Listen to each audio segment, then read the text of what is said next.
అందరికీ నమస్కారం. శ్రీమద్ భగవద్గీత ఆధ్యాత్మిక రహస్యాల శీర్షిక ద్వారా శ్రీ త్రినాథ్ గారు ధారావాహిక ప్రసంగం చేస్తున్నారు. వారి ధారావాహిక ప్రసంగంలో ఈరోజు 311వ ప్రసంగం చేస్తున్నారు. శ్రీ త్రినాథ్ గారికి స్వాగతం. శ్రీమద్ భగవద్గీత ఆధ్యాత్మిక రహస్యాలు ఈ కార్యక్రమాన్ని వీక్షిస్తున్నటువంటి సోదర సోదరిమణులందరికీ అందరికీ స్వాగతం. శ్రీమద్ భగవద్గీత ఆధ్యాత్మిక రహస్యాల వల్ల రహస్యాలు మనకి ఎన్నో తెలుస్తాయని, రహస్యాలు ఖచ్చితంగా తెలుసుకోవాలి. రహస్యాలు తెలుసుకున్నట్లయితే మన జీవితాన్ని ఉద్ధరించుకోగలుగుతాం. మన జీవితానికి ఒక ఏమంటారు, ఎయిమ్ అండ్ ఆబ్జెక్టివ్ అంటారు చూసారు, ఒక లక్ష్యము, ఒక గమ్యము అనేది మనకి అర్థమవుతుంది. లేకుండా ఉంటే మనము ఎట్లా ఉంటుందంటే, మనము గమ్యం లేకుండా ప్రయాణం చేస్తూ ఉంటారు చూసారా, వెళుతూనే ఉంటారు. అర్థమైందండి. ఈ రహస్యాలు తెలుసుకుంటే మనకి కరెక్ట్గా గమ్యస్థానం తెలిస్తే అక్కడికి వెళతాం. లేకుండా ఉంటే ఇంకా అంతు లేకుండా తిరుగుతూనే ఉంటాం. అర్థమైందండి. ఈ లక్ష్యము గమ్యం అనే ధార్మికంలో చూసారు. ఫర్ ఎగ్జాంపుల్ ధార్మికం అంటే భౌతికం గుర్తుపెట్టు కనబడేది, రెండు కళతో చూశారు. ఎంబీబీఎస్ స్టూడెంట్ ఉన్నాడు అనుకోండి, ఇంటర్మీడియట్ తర్వాత ఎంబీబీఎస్ లో ఎంసెట్ రాసుకుని ఎంబీబీఎస్ సీట్ సంపాదించుకున్నాడు, గవర్నమెంట్ సీట్ తెచ్చుకున్నాడు.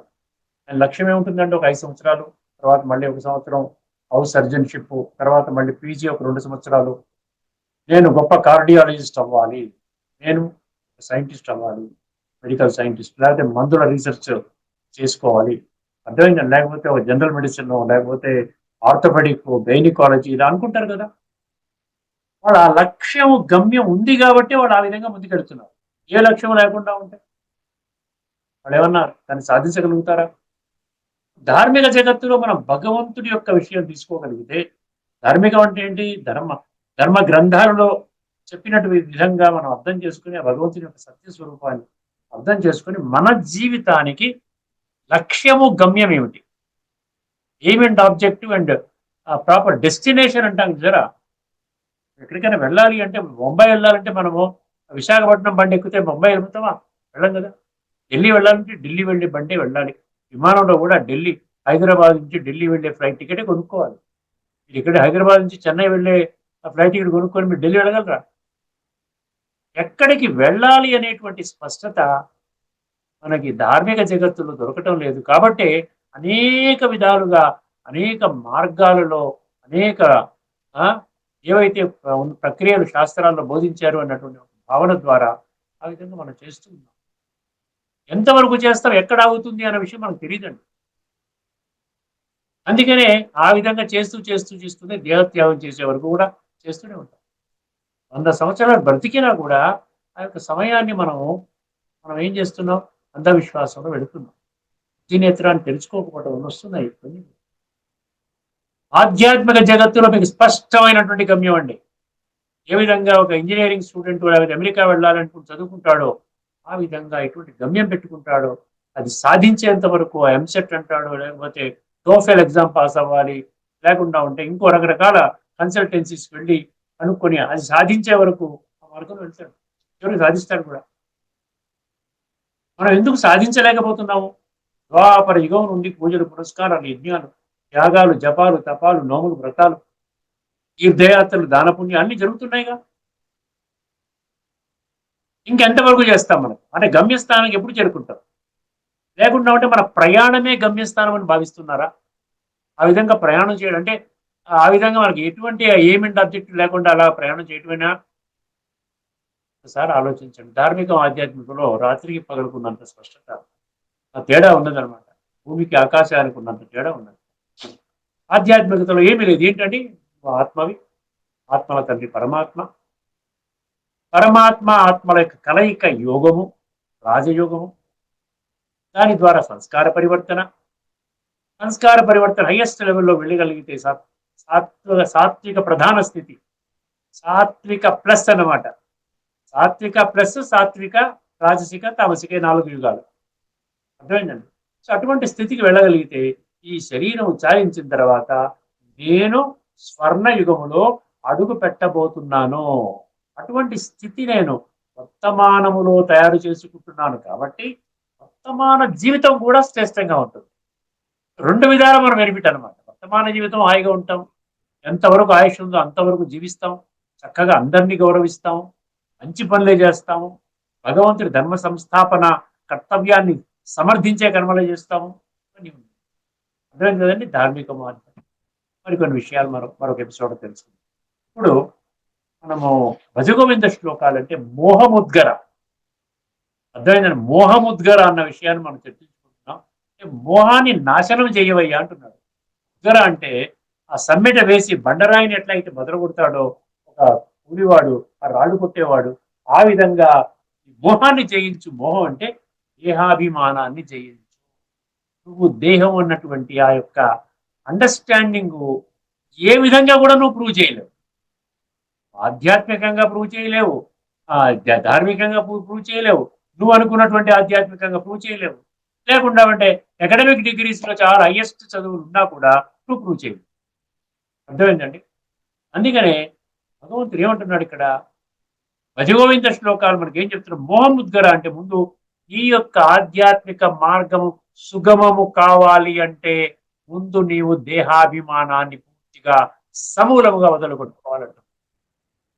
ఇది మోహం ఉద్గర. పేరు కూడా అద్భుతంగా పెట్టాడు. ఇప్పుడు దాంట్లో మనం 16 శ్లోకాలు మనం తెలుసుకున్నామండి. 16 శ్లోకాలు. 17వ శ్లోకం చెప్పుకోబోతున్నాం. శ్రద్ధగా వినండి. 17వ శ్లోకం చాలా శ్రద్ధగా వినండి. ఎంత అద్భుతంగా ఉంది అంటే భగవద్గీతలో చెప్పినటువంటి డైరెక్షన్ ని ఏంటంటే ఎన్నో వందల సంవత్సరాల క్రితమే క్యాచ్ చేసి 8th సెంచరీ అంటారు ఆదిశంకరాచార్య గారు. ఇప్పుడు ఎక్కడున్నాం మనం? 21st సెంచరీలో ఉన్నాం.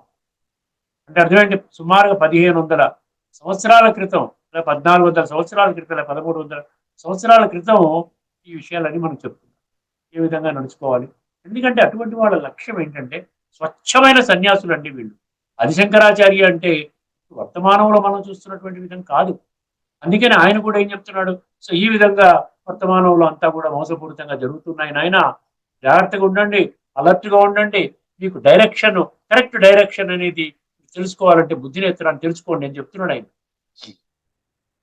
ఇప్పుడు చూడండి ఒకసారి 17వ శ్లోకాన్ని చదువుతాను. 100% భగవద్గీతలో ఉన్న సందేశాన్ని బద్దలు కొట్టినట్లుగా ఇస్తున్నాడు శంకరాచార్యుడు, శంకర భగవద్గీత వారి శిష్యుడు.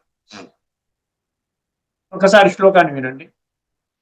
కురుతే గంగా సాగర గమనం, కురుతే గంగా సాగర గమనం, వ్రత పరిపాలన మధవ దానం, వ్రత పరిపాలన మధవ దానం, జ్ఞాన విహీనం సర్వమతేన, జ్ఞాన విహీనం సర్వమతేన ముక్తి నా భవతి జన్మశతేన, ముక్తి నా భవతి జన్మశతేన. ఇది శ్లోకం అండి. ఒక్క వాక్యం ఆణిముత్యం అండి, ఆణిముత్యం అండి. మన జీవితాన్ని సమూలంగా పరివర్తన చేసే మాటలు చెప్తాం. అర్థమైందండి. మరొకసారి ఈ యొక్క పంక్తిని చర్చించుకుందాం. కురుతే గంగా సాగర గమనం అన్నాడు. అర్థమైందండి. గంగా సాగర అని ఎందుకు వాడాడు ఒకసారి అర్థం చేసుకోండి.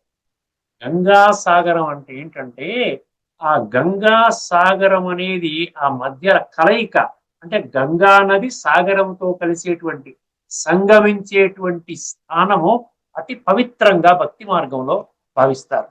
దాన్నే కుంభమేళ, 3 నదులు కలుస్తాయి అని ఆ విధంగా అలహాబాద్ ఇవన్నీ మనం ఈ మధ్యనే కుంభమేళా గురించి కూడా మనం విన్నాం. అట్లా అంటే అతి పవిత్రంగా భావించి హయ్యెస్ట్ భక్తి మార్గంలో హయ్యెస్ట్ ప్రాప్తి వచ్చేటువంటి విధానము వారి నమ్మకం ప్రకారంగా గంగా నది సాగరంతో ఎక్కడైతే కలుస్తుందో అక్కడ మనం స్నానం చేసినట్లయితే మనము జన్మ జన్మలుగా చేసినటువంటి పాపాలు ఆ విధంగా మనం కడగబడతాయి, మనం పవిత్రంగా తయారైపోతామని భావన. అందుకనే ఇప్పుడు శంకర భగవత్పాదులు వారి శిష్యులు ఏం చెప్తున్నారు గమనించండి. గంగా ఏమన్నాడు? కురుతే గంగా సాగర గమనం. సో ఆ విధంగా చేశారు. ఇప్పుడు గంగా నదిలో దగ్గర కరెక్ట్ గా సముద్రాన్ని కలిసేటువంటి స్థానంకు వెళ్ళి మీరు అందులో మునకలు వేశారు. వేసినప్పటికీ అంటున్నారు. రెండవది మరి 3 విషయాలు చెప్తాడు. రెండవది ఏమంటున్నాడండి? వ్రత పరిపాలన మధవ దానం అన్నాడు. ఇక్కడ వ్రతాల గురించి చెప్తున్నాడు, దాన ధర్మాల గురించి చెప్తున్నాడు. వ్రతం అంటే మనం చేస్తున్న వ్రతం అంటారు, నోములు అంటారు. అర్థమైందండి? చాలా కఠినాతి కఠినమైనటువంటి దాన్ని ఏమంటారు, విఓడబ్ల్యూ అంటారు ఇంగ్లీష్ లో. ఓ అంట, అది ఆ విధంగా దాన్ని చాలా స్ట్రిక్ట్ గా ధారణ చేస్తారు. ఆ విఓడబ్ల్యూ అంటే ఓ అంటే వ్రతం అనమాట. ఏదంటే ఇప్పుడు ఇప్పుడు కార్తీక మాసం వస్తుంది, కార్తీక మాస వ్రతం అంటారు.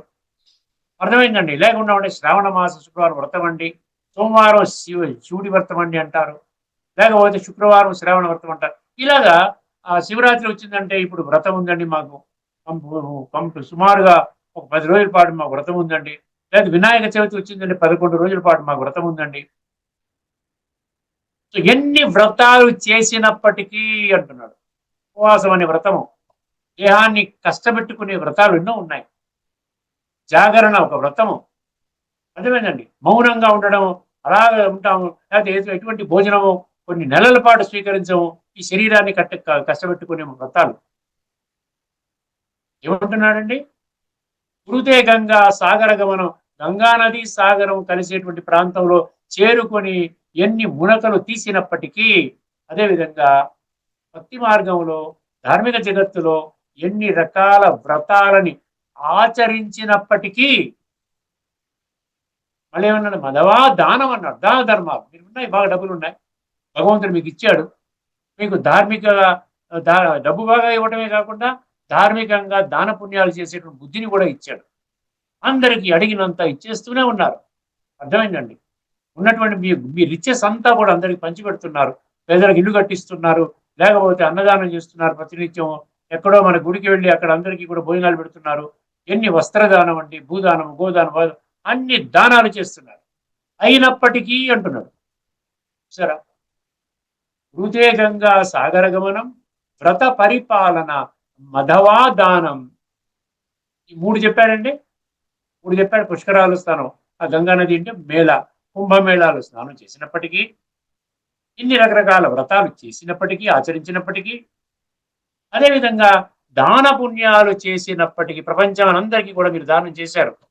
అర్థం, ఎవరు ఏమడిగినా ఇచ్చేశారు, అందరికీ లక్షలు లక్షలు దానం చేశారు. ఎందుకంటే భగవంతుడు మీకు కోట్లు కోట్లు ఇచ్చాడు కాబట్టి. అయినప్పటికీ ఏమంటున్నాడు, 3వ పంక్తి చూడు, చాలా తీక్షణంగా ఒక బోఫర్స్ గన్ పేల్చినట్టుగా పేలుస్తున్నాడు ఆది శంకరాచార్య గారి శిష్యుడు. ఏమన్నారండి? జ్ఞాన విహీనం సర్వమతేనా అన్నాడు.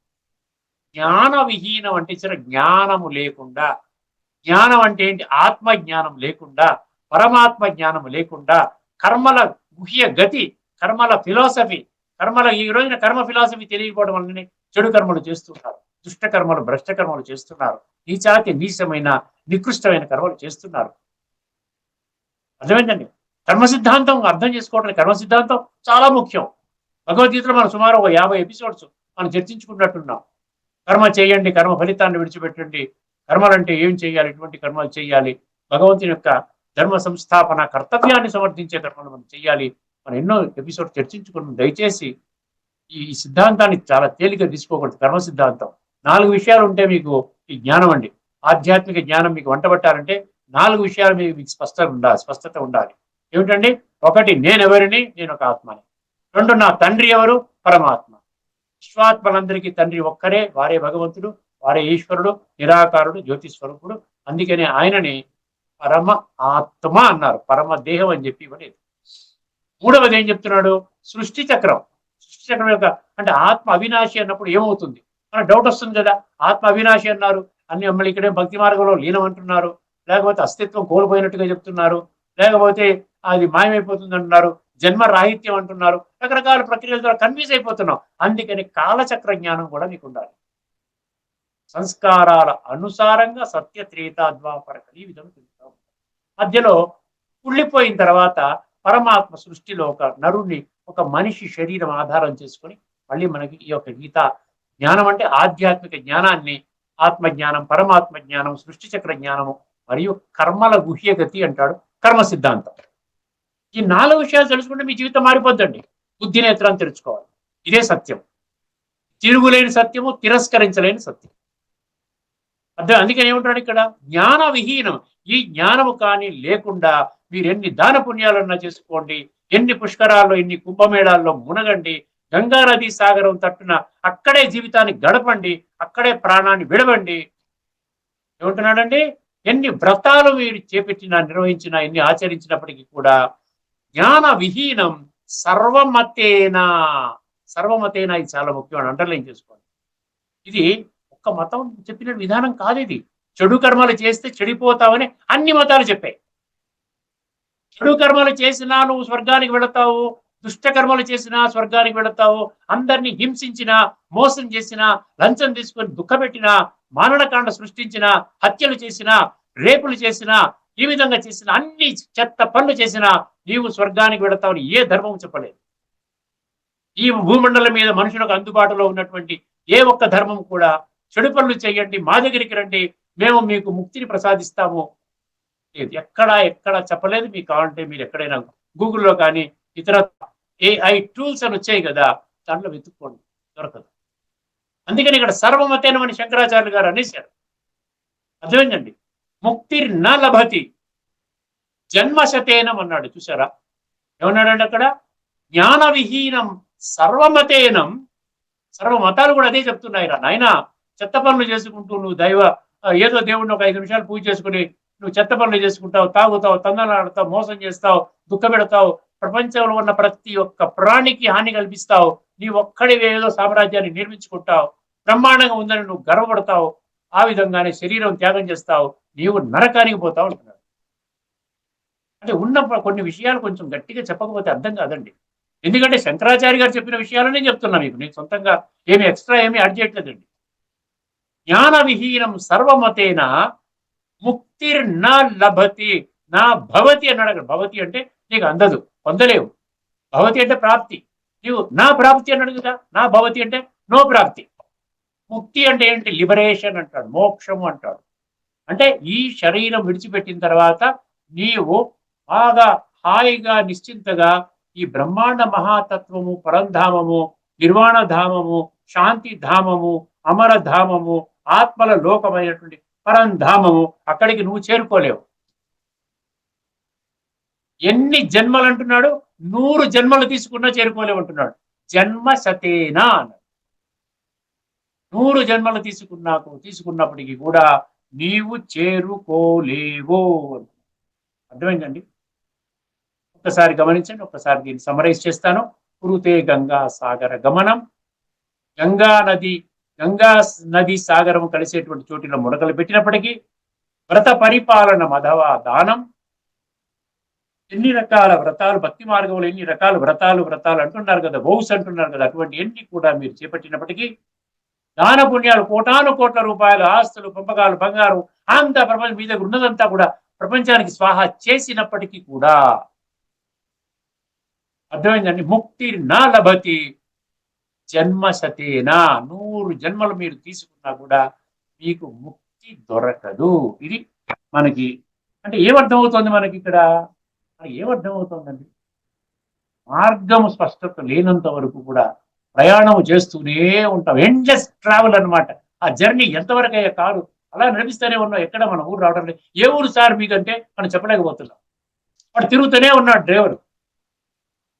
ట్రైన్ మారుస్తున్నాం, వెళ్తున్నాం, ఫ్లైట్ ఎక్కుతున్నాం, ప్రయాణం చేస్తూనే ఉన్నాం. ఎక్కడికి వెళ్ళాలి తెలియదు. ధార్మిక జగత్తులో మీకు అర్థం కాదు. ఆధ్యాత్మిక జగత్తులో మనకేమవుతుంది? కాలచక్ర జ్ఞానం ఉంటుంది కాబట్టి కలియుగం మీకు అంతిమ సమయము, నూతన సృష్టి చక్రం ఆరంభం కాబోతున్నది. ఇప్పుడు మనం ఇంటికి వెళ్ళాలి. ఇంటికి వెళ్ళాలి అంటే ఏమన్నాడు? జన్మశతేన 100 జన్మలైనా కూడా నీకు అవదంటున్నాడు కాబట్టి ఆత్మిక స్థితిలోకి రావాలి, పరమాత్మ స్మృతి చెయ్యాలి, సంస్కరించుకోవాలి. ఏమి సంస్కరించుకోవాలి? సంస్కారాలను సంస్కరించుకోవాలి. సంస్కరణ అర్థమైంది. ఆ విధంగా చేసుకున్నట్లయితే నీకు మరియు జీవన్ముక్తి అంటాడు. స్వర్గములో ప్రాప్తి, జీవన్ముక్తి. మనకి శంకర భగవత్పాదులు కూడా మనకి జీవన్ముక్తి అని చెప్పాడు కదా. ఏం చెప్పాడు? సత్సంగత్వే నిస్సంగత్వం. అందులో మనకి ఆఖరిది ఏం చెప్పాడు? నిశ్చలతత్వే జీవన్ముక్తి అని చెప్పాడు. అదే దాన్ని భగవద్గీతలో చెప్పిన దానికిను శంకర భగవత్పాదులు అర్థం చేయించిన దానికి అది కూడా మనకు యాడ్ చేసినప్పటికీ కూడా మనం రెండు కూడా కేవలం పఠన, పారాయణ, శ్రవణ, ప్రచార ప్రసారానికే మనం అంకితం చేస్తున్నాం. కానీ ఇది నా గురించే చెప్పారు, నా జీవితాన్ని మార్చడానికే చెప్పారు అన్నటువంటి ఆలోచన మనకి కలగటం లేదు. అది అత్యంత దురదృష్టకరమైనటువంటి విషయము. కనీసము ఈ బుద్ధినేత్రం తెలుసుకున్నటువంటి వాళ్ళైనా, గీతా ప్రేమికులు, ఆదిశంకరాచార్య స్వామీజీ ప్రేమికులు మీరందరూ తెలుసుకొని ఇప్పటికైనా ఈ యొక్క విధానాన్ని మనం మార్చుకొని ముక్తి కోసము భగవద్గీత ఆధారంగా ఆధ్యాత్మిక దృష్టికోణంలో మనం ప్రయత్నం చేసినట్లయితే ఇప్పటికే కొన్ని లక్షల మంది అటువంటి మార్గంలో పడ్డారు అన్నదానికి మీకు నిదర్శనం కూడా మీ ఎదురుకుండానే ఉన్నది. దాని ప్రకారంగా మీరు కూడా పడతారు ఆశిస్తున్నాను. ఇప్పుడు ఇక్కడితో ఆపేసేసి మనము ఆఖరి శ్లోకం అండి, జ్ఞానాల గురించి, యజ్ఞము గురించి మనము చాలా విషయాలు మనం తెలుసుకుంటున్నాం. 4వ అధ్యాయంలో మనకి 25 నుండి మొదలు పెట్టుకుని 33 దాకా వచ్చాయండి. అవన్నీ మనం వరుస క్రమంగా ప్రతి అధ్యాయంలో మనం చర్చించుకుంటున్నాం. ఇప్పుడు ఆఖరి శ్లోకం మేము ముందు ఉంచబోతున్నానండి. అది కూడా అద్భుతమైనటువంటి విధానము. ఇదివరకే మనం చర్చించుకున్నట్టుగా ఏం చెప్తున్నారంటే ఒక్కసారి గమనించండి. ఎందుకు ఇంత స్పష్టత ఇస్తున్నారు అంటే, ఎందుకు మనకి ఇంత స్పష్టత ఇస్తున్నారు అంటే, ఎందుకు ఇస్తున్నారండి? మనం మార్పు చెందుతామేమోనండి. అర్థమైందండి. కావాల్సింది ఇన్ని రకాల ఫామ్ కాదు. అక్కడ ఇన్ని ఫార్మ్స్ అంటాం కదా, ఇన్ని రకాల మార్గాలు. ఫార్మ్ కాకుండా ట్రాన్స్ఫార్మేషన్ కావాలి, పరివర్తన కావాలి. పరివర్తన చెందుతారు. బుద్ధిమంతైన తన మాటలకి విలువనిచ్చి పరివర్తన చెందుతారని రకరకాలు ఇన్ని రకాలు. ఇప్పుడు యజ్ఞాల గురించి ఏ డౌట్ అక్కర్లే. ఎందుకంటే ఒక 14 రకాల యజ్ఞాల గురించి చెప్పాడు. ఏ యజ్ఞం గురించి చెప్పాడు? అల్టిమేట్ గా చివరికి ఏం చెప్పాడు? ద్రవ్య యజ్ఞము, జ్ఞాన యజ్ఞం అని కంపారిజన్ పెట్టాడు. ఇప్పుడు ఆ 4వ అధ్యాయంలోని 33వ శ్లోకంలో ద్రవ్య యజ్ఞం అంటే డబ్బుతో కూడుకున్న యజ్ఞము, అదేవిధంగా జ్ఞాన యజ్ఞము అంటే ఆధ్యాత్మిక జ్ఞానంతో కూడుకున్న యజ్ఞం. ఈ 2 యజ్ఞాలు అంటే మిగతావన్నీ కూడా ద్రవ్యముతో కూడుకున్నవేనండి. భౌతికంగా మీరు ఏమి చేసినా రూపాయి లేకుండా మీరు ఏం చెయ్యలేరు. ఏదైనా ఒక యజ్ఞకుండం స్థాపన చేసి ఋత్వికులను పిలిచి వేదమంత్రాలు చదివించుకొని ఈ విధంగా మనం చేయాలంటే ఉడికినే అవుతుందో చెప్పండి? ఉడికినే పెద్ద పెద్ద వాళ్ళు వచ్చేస్తారా? దక్షిణ ఇవ్వాలి కదా, అదేవిధంగా వస్తువులు కొనాలి కదా. ఏవి చేసినా కూడా మిగతా అన్ని యజ్ఞాలకు మనం ఏం చేస్తున్నాడు? ద్రవ్య యజ్ఞము అని పెట్టేశాడు చివరి. దానికి విరుద్ధంగా మనకి 2 మార్గాలు ఉన్నాయి. ద్రవ్య యజ్ఞం గొప్పదా, జ్ఞాన యజ్ఞం గొప్పదా? ఒకసారి ఈ శ్లోకాన్ని వినండి చాలా జాగ్రత్తగా. చాలా స్పష్టంగా ఎటువంటి సంశయానికి తావునివ్వకుండా పరమాత్మ మనకు తెలియజేస్తున్నారు. 4వ అధ్యాయంలో 33వ శ్లోకం. శ్రేయాన్ ద్రవ్యమయాత్ యజ్ఞః జ్ఞానయజ్ఞః పరంతప. శ్రేయాన్ ద్రవ్యమయాత్ యజ్ఞః జ్ఞానయజ్ఞః పరంతప. శ్రేయాన్ ద్రవ్యమయాత్ యజ్ఞాత్ జ్ఞానయజ్ఞః పరంతప. ఇది 2 పంక్తులండి. మిగతా 2 పంక్తులు చూడండి, చాలా చాలా క్రిటికల్ గా ఉన్నాయండి. అర్థమైందండి. సర్వం కర్మాఖిలం పార్థ జ్ఞానే పరిసమాప్యతే. సర్వం కర్మాఖిలం పార్థ జ్ఞానే పరిసమాప్యతే. ద్రవ్యయజ్ఞ ఏమన్నాడండి? శ్రేయాన్ ద్రవ్యమయాత్ యజ్ఞాత్ జ్ఞానయజ్ఞ పరంతప. సర్వం కర్మాఖిలం పార్థ జ్ఞానే పరిసమాప్యతే. ఒకసారి పదవిచ్ఛేదన చేసుకుందామండి. ఒక్కొక్క పంక్తి మనం. శ్రేయాన్ ద్రవ్యమయాత్ యజ్ఞ జ్ఞానయజ్ఞ పరంతప. పరంతప అంటే 2 అర్థాలు ఉంటాయండి. అర్జునుడికి పరంతప అన్నాడు అంటే పరమ తపోనిధి, అంటే నిరంతరము ఆత్మశుద్ధి చేసుకునే విధానంలోనే మనసు బుద్ధి పనిచేస్తుందంట. తపస్సు అంటే అదే కదా. మానసిక తపస్సు, శారీరక తపస్సు, వాచక తపస్సు. ఏమన్నాడు? శారీరక తపస్సు, వాచక తపస్సు, మానసిక తపస్సు, 3 తపస్సులు. అది హైయెస్ట్ లెవెల్లో ఉన్నట్టు సాత్విక తపస్సు. సో ఆ విధంగా పరంతప అంటే అప్పుడు నిరంతరము కూడా పరమాత్మ ధ్యానంలోనే ఉంటూ పరమాత్మ యొక్క గుణాలు, శక్తులని అనుభవం చేసుకుంటూ పరమాత్మ యొక్క మహావాక్యాలకి చాలా ఉన్నతంగా, శ్రేష్టంగా, అత్యంత ప్రాధాన్యతనిస్తూ దీనికంటే గొప్ప మహావాక్యాలు లేవు, నా అదృష్టం బాగుండి ఈ రోజున నాకు పరమాత్మ యొక్క ఒక ఖచ్చితమైనటువంటి దిశ ఇచ్చినటువంటి మహావాక్యాలు నాకు స్పష్టంగా అర్థమవుతున్నాయి, నా జన్మ ధన్యమైంది, ఇంతకంటే గొప్ప మహావాక్యాలు మనుషులు ఇవ్వలేరు, ఏ గురువులు గోసాయిలు ఇవ్వలేరు, ఏ సాధువులు సన్యాసులు ఇవ్వలేరు, ఏ 33 కోట్ల దేవీ దేవతల నుంచి కూడా ఇప్పటిదాకా ఎటువంటి ఒక మార్గదర్శక డైరెక్షన్ దొరకలేదు. అదేవిధంగా ధర్మ పితల నుండి కూడా నాకు ఎటువంటి దొరకలేదు. ఇప్పుడు నాకు దొరికింది అని చాలా ఉవ్విళ్ళూరు పడిపోతుంటాడు, అంటే ఆనందపడుతుంటాడు. అటువంటి స్థితిలో ఉన్నటువంటి వాడిని పరమ తపోనిధి అంటాడు. రెండవ పరంతప అంటే ఇంకొక అర్థం ఏంటంటే శత్రుసేనని చీల్చి చెండాడేవాడా. అర్థమైందండి. అందుకని అక్కడ గాంధీవం ఉంటుంది, వెనకాల విల్లంపులు గాంధీవం ఉంటుంది కదా గాంధీవము ప్లస్ పెట్టుకుని అందరినీ కూడా టక టక టక టక టక టక కొట్టి పారేస్తాడు. అందుకని అర్జునుడు విజయుడు అని కూడా అన్నాడు, సవ్య సాచి అని కూడా అన్నాడు.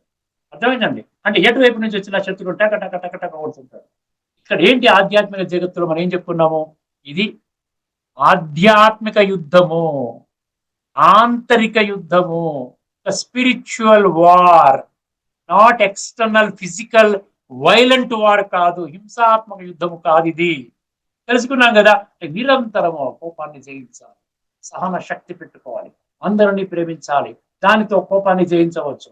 అదే విధంగా కామ వికారాన్ని కూడా జయించమంటున్నాడు. ఇప్పటికీ ఆత్మ కుళ్ళిపోయింది, ఖచ్చితంగా జయిస్తాను, ఈ ఒక్క జన్మ పరమాత్మ మాట వింటాను. కామ క్రోధ లోభ మోహ అహంకారం అనేటువంటి రాక్షసులని నేను నా యొక్క పరమాత్మ యొక్క శక్తితో, యోగ శక్తితో, యోగ బలముతో నేను చీల్చి చెండాడతాను పరంతపాంచని. ఇప్పుడు ఒక్కసారి వినండి, అటువంటి ఆ విధంగా మనం తయారవ్వాలి. మనం కూడా ఆ విధంగా అవుతేనే, మనం సీరియస్ గా తీసుకుంటేనే మన జీవితం అద్భుతంగా పరివర్తన చెందుతుంది. శ్రేయాన్ ఏమన్నాడు? శ్రేయాన్ ద్రవ్యమయాజ్ఞ జ్ఞానయజ్ఞ పరంతప. ఇప్పుడు ద్రవ్య యజ్ఞాలు ఎన్నైనా ఉండండి, 100 రకాల ద్రవ్య యజ్ఞాలైనా ఉండనివ్వండి, ద్రవ్య యజ్ఞాల కంటే జ్ఞాన యజ్ఞము గొప్పది అన్నాడు. శ్రేయస్సు అంటే ఏంటి? గొప్పది, శ్రేయస్సు, పరమ శ్రేయస్సు. దీనికంటే మించినటువంటి యజ్ఞం ఇంకొకటి లేదు. ఇది భౌతికంగా చేస్తాము, ఇది ఇది ఫిజికల్ గా మనకు కనబడుతుంది. మనం చేసే యజ్ఞం శ్వాస మీద ధ్యాస, ప్రాణాయామం అనండి, ఇంకోటి అనండి, అవకాశనాలు అనండి, లేకుండా ఇంద్రియాల నిగ్రహం అనండి, ఏదైనా చెప్పుకోండి, ఇది ఫిజికల్ గా జరుగుతుంది, భౌతికంగా జరుగుతుంది. జ్ఞాన యజ్ఞము మన ఆంతరిక జగత్తులో జరుగుతుంది, ఎవరికి కనబడదు, మనం తిరుగుతూనే ఉంటాం. ఆ విధంగా పరమాత్మ స్మృతిలో ఉంటాం, ఆత్మిక స్థితిలో ఉంటాం, పరమాత్మ నుండి శక్తులు గుణాలు అనుభవం చేసుకుంటూ చక్కగా మూడవ నేత్రం యొక్క స్మృతి ఉంటుందన్నమాట. ఇక్కడ మూడవ నేత్రం యొక్క స్మృతి అర్థమైందండి. సో ఆ విధంగా ముందుకు వెళతాము. సంస్కార పరివర్తన, ఏకైక లక్ష్యము సంస్కార పరివర్తన. ఎందుకంటే అది విడిచిపెట్టి మీరు ఎన్నైనా చేయండి, ఆ ఒక్క సంస్కార పరివర్తన విడిచిపెట్టి మీరు ఎన్నైనా చేశారనుకోండి, దానివల్ల ఉపయోగం లేదు. అందుకని చెప్పాడు కదా, కురుతే గంగా సాగర గమనం. ఎన్ని రకాలు చేస్తున్నారు, అమ్మో గంగా అంత కష్టపడి వెళ్ళిపోతున్నారు. అది ఓపిక లేకపోయినా, ఈ ముసలితనం వచ్చినా ఏదో విధంగా గంగా నదిలో అక్కడ పుష్కర స్నానం చేస్తే అక్కడ ఆ విధంగా అందులో మనం మునిగి తేలితే మనకి ఏదో పాపం పోతుంది అనుకుంటే కాదు, ఫిజికల్ గా కాదు. ఆత్మ జ్ఞానం ఉన్నదా? ఆత్మలో కుళ్ళు పేరుకున్నదన్న సంగతి తెలుసునా? ఆత్మల తండ్రి పరమాత్మ, విశ్వాత్మలంగి అందరికీ తండ్రి ఆయన ఒక్కరే పతిత పావనుడు అన్నప్పుడు వారి యొక్క పరిచయం మన దగ్గర ఉన్నదా? ఏమీ లేకుండా మీరు ద్రవ్య యజ్ఞాలు ఎన్ని చేసినప్పటికీ కూడా, ఎంత డబ్బు ఖర్చు పెట్టినప్పటికీ కూడా, దాన పుణ్యాలు ఎన్ని చేసినప్పటికీ కూడా, అందుకనే ఇక్కడ ద్రవ్య యజ్ఞము, జ్ఞాన యజ్ఞము ఏది గొప్పది? జ్ఞాన యజ్ఞము గొప్పది. ఏ విధంగా గొప్పది అనేది దానికి 3వ పంక్తి 4వ పంక్తి చెప్తున్నాడు, చాలా జాగ్రత్తగా విన్నాడు. జ్ఞాన యజ్ఞం అంటే చెప్పాను కదా, జ్ఞాన యజ్ఞం ఎక్కడైతే జ్ఞానము అన్న పదము భగవద్గీతలో వస్తుందో అది, దాన్ని మీరేం అర్థం చేసుకోవాలి? భగవద్గీత జ్ఞానమే ఆధ్యాత్మికము, 100% ఆధ్యాత్మికం. అదే అందుకని ఆధ్యాత్మిక దృష్టికోణము, తత్వజ్ఞాన కోణం అంటున్నాం కదా. సో జ్ఞానము అంటే ఆధ్యాత్మిక జ్ఞానం. అధ్యాత్మ విద్యానం 10:32లో ఆ 2వ సీక్రెట్ అర్థమైందండి. ఇప్పుడు ఆ జ్ఞానము తెలుసుకుంటే మనకి అడ్వాంటేజ్ ఏంటో 3వ పంక్తి 4వ పంక్తి చెప్తున్నాడు. చాలా జాగ్రత్త ఉంది. సర్వం కర్మాఖిలం పార్థ, సర్వం కర్మాఖిలం పార్థ జ్ఞానే జ్ఞానే పరిసమాప్యతే అన్నాడు. అక్కడ పరంతప అన్నాడు, ఇక్కడేమో పార్థ అన్నాడు. పార్థ అంటే పృథ, పృథ అంటే పృథ్వీ, పృథ్వీ కుమారుడు మనందరం కూడా పార్థుడు. అర్థమైందండి? ఏనాయన ఇప్పుడు అంతిమ సమయం వచ్చేసింది, ఇంకా ఇంత యాక్యురేట్ గా చెప్పినా కూడా మీకు బుర్రకి ఎక్కడం లేదా? బుద్ధినేత్రం తెరుచుకోరా ఇంకా? మీరు మనుషులేనా? మీకు నేను బుద్ధినేత్రం దేనికి ఇచ్చాను? నేను చెప్పిన విషయాలన్నా ఖచ్చితంగా సత్యంగా అర్థం చేసుకుంటారని, నన్ను ఆ బుద్ధినేత్రాన్ని తెరుచుకొని నన్ను గుర్తిస్తారని, నేను చెప్పిన జ్ఞానాన్ని అర్థం చేసుకుంటారని అంతే కదా ఇచ్చాను కదా నేను. మీరు సాధారణ చిన్న చిన్న విషయాల్లో బుద్ధిని వాడుకుంటూ అసలైనటువంటి విషయము, మీ జీవితాన్ని సమూలంగా ఒక టర్న్ చేయించే విషయాన్ని మీరు పెడచెవిని పెట్టి మీ జీవితాన్ని మీరే భ్రష్టపరుచుకుంటున్నారా? మీ వేళ్లతో మీ 2 కళ్ళు పొడుచుకుంటున్నారా అని భగవంతుడు ఆవేదన వ్యక్తం చేస్తున్నాడు. సర్వం కర్మ అఖిలం పార్థ జ్ఞానే పరిసమాప్యతి. ఇక్కడ కర్మ అనే దగ్గర 2 పదాలు ఉన్నాయండి. కర్మ అనే ముందేమన్నాడు? సర్వం అన్నాడు. కర్మ అన్న తర్వాత ఏమన్నాడు? అఖిలం అన్నాడు. ఏంటండి చూడండి ఒకసారి. సర్వకర్మలు సర్వకర్మలు అంటే మరి మీరు ఉదయం నుండి లేచినప్పటి నుంచి పడుకోబోయేదాకా ఈ మనస వాచ కర్మని అంటాం సార్. మనసులో సంకల్పాలు కూడా ఈ కర్మ కిందనే వస్తాయి. చెడు ఆలోచనల నుంచే చెడు కర్మలు పుడతాయి, చెడు మాటల నుంచే చెడు కర్మలు పుడతాయి. సో మనస వాచ కర్మణ, అందుకని త్రికరణ శుద్ధి అంటారు అన్న పదం భక్తి మార్గంలో వాడతారు. త్రికరణ అంటే మనస వాచ కర్మణ శుద్ధి ఉంటారు. సర్వకర్మలు అఖిలం అని ఎందుకు అన్నాడంటే ప్రతి కర్మ యొక్క సంపూర్ణం, ఎంటైరిటీ అంటాడు ఇంగ్లీష్ లో తీసుకుంటే.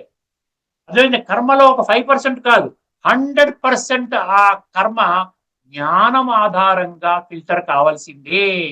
సర్వం కర్మ అఖిలం పార్థ జ్ఞానే పరిసమాప్యత. అది క్లోజ్ అవ్వాలి. ఇప్పుడు ఏదైనా క్లోజ్ అవ్వాలి కదా, మనం అన్ని వస్తువులన్నీ కొంటాం, అన్ని కొనేది బిల్డింగ్ వేస్తుంటాడు, టక టక టక టక బిల్డింగ్ వేసేసి వచ్చేసేసి 5,630 రూపాయలు 70 పైసలు కట్టండి అంటాడు. మనమేమో ఇది తీసేసి స్కాన్ తీసుకొని టక్మని ఇచ్చేస్తాం. అక్కడ పరిసమాప్తి అయిపోయింది.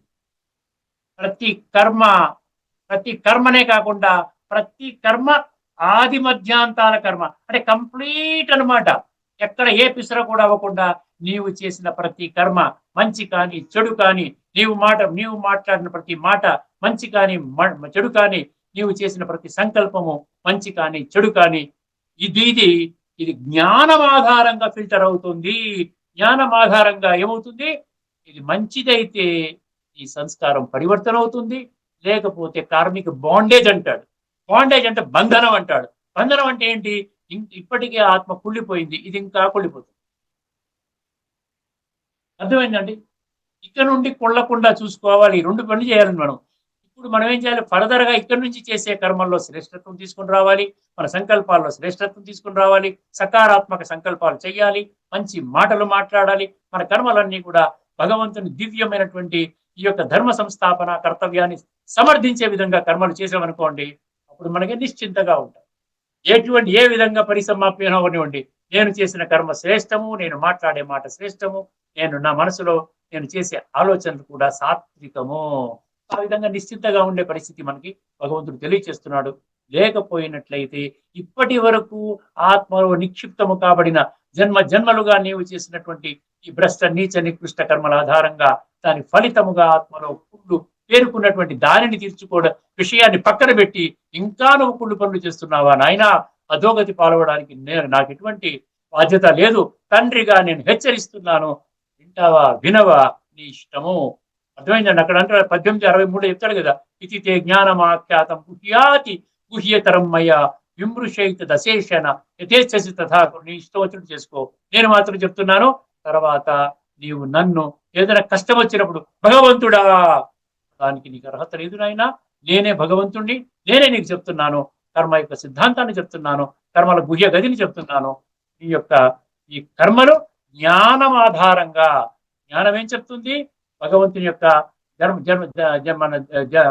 ధర్మ సంస్థాపన కర్తవ్యాన్ని సమర్థించే కర్మలైనట్లయితే నీకు అది కర్మ బంధనంలోంచి కాకుండా ఉన్న ఇప్పటి వరకు పోగైనటువంటి చెడు కర్మల యొక్క చెడు సంస్కారాల్ని, దాని యొక్క ఫలితాన్ని తగ్గించుకుంటూ దాన్ని బాగు చేసుకుంటూ, అది మెల్లిగా ఏమంటారు, మన తమో ప్రధాన సంస్కారాల నుండి మెల్లిగా తమో, తర్వాత రజో, తర్వాత మళ్ళీ తర్వాత సతో ప్రధానంగా ఆ విధంగా మారుతుంది నాయన.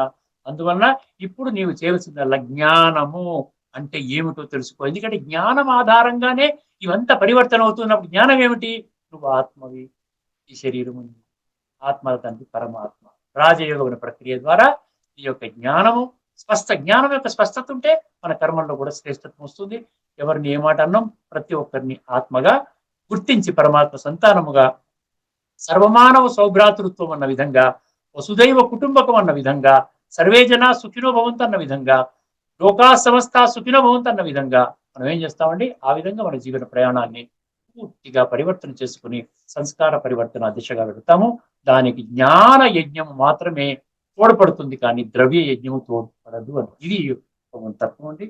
ఒకసారి ఈ శ్లోకంలో, ఇది 4వ అధ్యాయంలోని 33వ శ్లోకం అండి. దీంతో యజ్ఞాల గురించి ఇక్కడ ఏవైతే చెప్పాడో అవన్నీ పూర్తయిపోయాయి. మనము కూడా సుమారు 24 నుంచి 33 సుమారు 10 శ్లోకాలు వరుసగా చెప్పుకున్న 10 ఎపిసోడ్స్ లో శ్రేయాన్ ద్రవ్యమయాత్ యజ్ఞాత్ జ్ఞానయజ్ఞ పరంతప సర్వం కర్మాఖిలం పార్థ జ్ఞానే పరిసమాప్యతే. దీని అర్థం ఏంటి చూడండి. ఓ పరంతప అర్జున, రెండు పేర్లు పెట్టాడు కదా అక్కడ. అర్థమైందండి, రెండు పేర్లు పరంతప అన్నాడు ఒక దగ్గర, ఇంకో దగ్గర ఏమన్నాడు, శ్రేయ పరంతప సర్వం పార్థ అన్నాడు. అందుకని ఇక్కడ ఏమిచ్చాడు, ఓ పరంతప అర్జున, ద్రవ్యమయ యజ్ఞము కంటేను జ్ఞాన యజ్ఞము మిక్కిలి శ్రేష్టమైనది. కర్మలన్నీయును జ్ఞానమునందే పరిసమాప్తమగును. అర్థమైందా? ఇక్కడితో మనం చర్చను ముగించుకుందాం. తదుపరి ఎపిసోడ్ లో మరొక అద్భుతమైన అంశం ద్వారా ఆ యొక్క లోతైన తత్వాన్ని మీ ముందు అర్థం చేయించే ప్రయత్నం చేస్తున్నాం. అదేవిధంగా 15 శ్లోకాల్లో 17వ శ్లోకాన్ని మనం చర్చించుకుందామండి. 17 చెప్పుకున్నాం కదండి, 18వ శ్లోకాన్ని మనం తీసుకుని మన ప్రయాణాన్ని మనం సాగిద్దామండి. అంతవరకు సెలవు. అందరికీ నమస్కారం. సమస్త సుఖినో భవంతు. ఓం శాంతి.